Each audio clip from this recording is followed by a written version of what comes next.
All right. Patch notes here. Get your patch notes here. Guardian Awakening version 1.2, 0.3.10 patch notes. Jake, your resident content cowboy here. All right. Enough of that.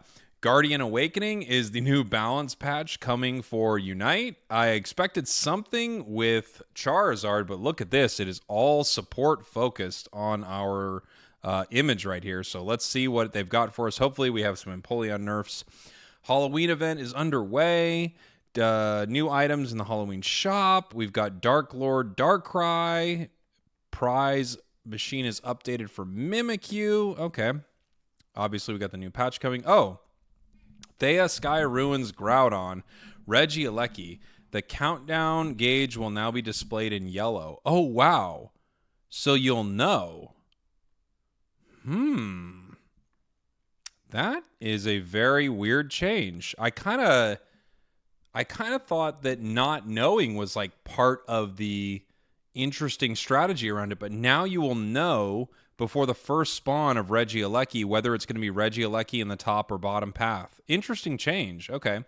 It was previously difficult to strategize in advance regarding Regieleki's appearance. By adjusting the countdown timer to display yellow, it's now easier to anticipate its spawn.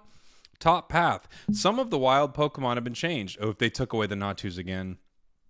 Because of the total Eos energy available in the top path that was high, the first goal was often broken easily. By changing the Bunnelby that appeared to Baltoy, the amount of energy that can be attained has been reduced. The total experience gained from KOs remains unchanged. Interesting. Wow, they're still tweaking the map. I'm kind of surprised they're tweaking the map still. I'm happy to see it, but I actually am surprised. Balance adjustments. Changes have been made to some Pokemon stats and moves. Gengar. By the way, I'm just putting this out there right now. I still think Gengar is going to be one of our megas. So seeing a buff to Gengar just reinforces that idea. We have Gengar's move speed increase from Levitate going up to 20%. Dream Eater is getting a 12% HP recovery increase, and Sludge Bomb is getting a half-second cooldown. It still doesn't mean that we're seeing Mega Gengar, but hey, you never know. To make it easier for Gengar to utilize its strength of ambushing and knocking out opponents, the movement speed increase from its ability has been enhanced. This allows for quicker positioning and pursuit of weakened opponents. Darkrai, obviously, we've got the Battle Pass buffs. Let's see what they did here, shall we? We've got cooldown reduction going from 5 to 10%, now to 10 to 20%. Oh, no, it's going from 10% increase now at level 5 from 5, and a 20% at level 9 from 10. Wow. Big cooldown changes. And the cooldown of Dark Pulse is getting a 1 second reduction with a 20% damage increase. Darkrai's stat-based cooldown reduction has been increased, raising the frequency of its combos, which is one of Darkrai's key strengths. Blaziken. Ability Blaze is getting a buff. HP recovery is getting a buff, and Blaze Kick is getting a move speed increase. What a weird way to say that, Jake. To improve Blaziken's tenacity in close quarters combat, the recovery from its ability and the hindrance effect of Blaze Kick have been enhanced. Now the question is, does this mean the other Mega is Mega Blaziken? Because there is no good reason in my mind to buff Blaziken in the slightest. Except maybe we are seeing Mega Blaziken. Which, how would they even do? They wouldn't have it stick to one moveset, would they? How would they have it Mega? So many questions. Soft-boiled Blissey is getting an HP recovery increase. Blissey's healing capability as a supporter has been increased, allowing Blissey to more powerfully assist its allies. Blissey getting buffed is never a bad thing for Blissey, but okay. Eldegoss, Leaf Tornado cooldown, Cotton Spore move speed decrease has been increased, as well as the defense and special defense increase for Cotton Spore Plus. By increasing the frequency of Leaf Tornado and enhancing the ally support and self-durability of Cotton Spore, Eldegoss's impact in team fights has been increased. Eldy's already great, but this is a support patch, right? I mean, that's what they showed on the image, so this isn't surprising, but yeah, I mean, lots of supporter buffs. Latias definitely needs a buff. Oh my gosh, this is so good. I was just talking about this before. Latias is now getting level changes. Dragon Breath learned at level 4 with a half-second cooldown off. Dragon Pulse at level 4 as well. Mist Ball at level 6, a cooldown off of a second. Damage reduction extended to a whole second. Dragon Cheer down at 6. And Mist Blast learned at level 7. Wow. Wow. This is great. To align Latias more closely with other supporters, its move learning timings have been moved earlier. Additionally, move cooldowns have been shortened to increase frequency of use. How great. And lately, I've been having such a good time with Latias. These are going to be awesome changes. This is so worthwhile for this Pokemon. I assume the plus versions are also changed. They have to be. Mr. Mime is getting HP increases, defense increases, and special defense increases, as well as a half-second knocked off of barrier.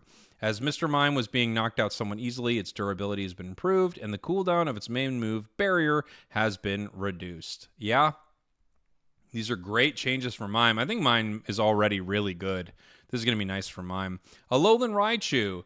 Electro Ball discharge damage from Thunderbolt got a 4.5% decrease, and stored power got a 1-second cooldown decrease. So they nerfed Electro Ball, buffed stored power. Probably fair changes. Stored power was kind of getting rocked a lot, and Electro Ball was the move set. The discharge damage combining Electro Ball and Thunderbolt has been slightly reduced. In exchange, the cooldown of stored power has been improved to balance its move choices and allow for a greater variety of options. Pawmot, I'm guessing nerfs, right? Supercell Slam, cooldown increase, and a damage decrease. Thunder Punch, however, is getting a half-second cooldown reduction. The High Ambush, wow, my phone is letting me know I have a pocket pack available to open.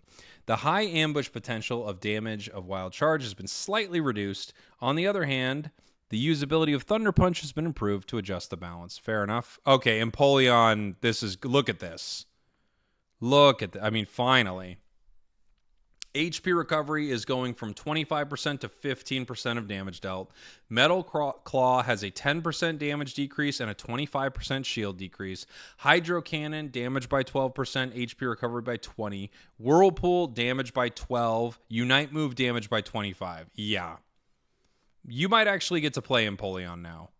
These are all very fair changes. That thing is broken. Good.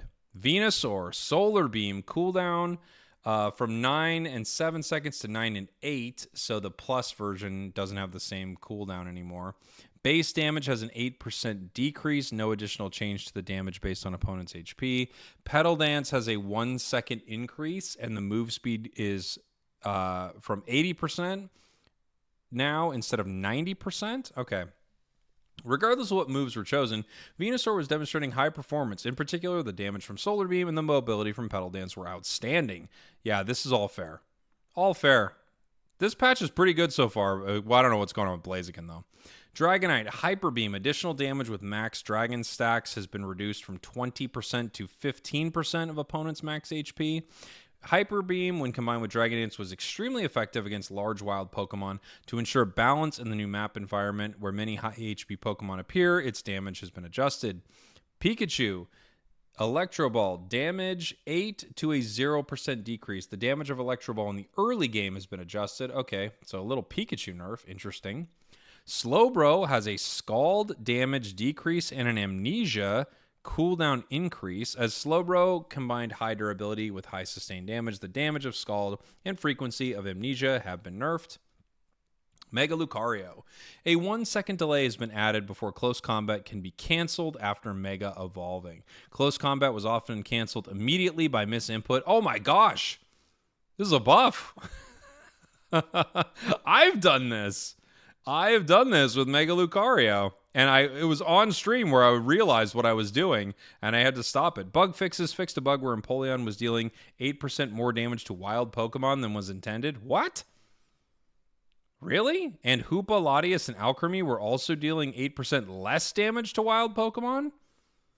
Dude, who knew that was happening? I truly had no idea. I mean, I'm not surprised to see Empoleon was dealing more damage, but all right, overall, my thoughts on the patch here. I'm excited to see they keep messing with the map. That's actually really good news for things going on in the game. Gengar getting buffs makes sense-ish. Darkrai makes sense-ish. Blaziken, I'm fully confused by. This Pokemon does not need buffs. Blissey, Eldy really don't need buffs. Latias desperately needed a change. It made no sense how they had this Pokemon before. Mime looks like it's going to be an absolute monster right now. Raichu, fair. Palmot, fair. Empoleon, very fair. Overall, I'd say most of the things in this patch make a lot of sense to me, but I'd love to hear from you in the comments. Let me know what you think. Thanks for watching. Thanks for listening. Of course, once it goes live, we'll be on, tests and everything. I love you guys, and I'll see y'all soon. We did it.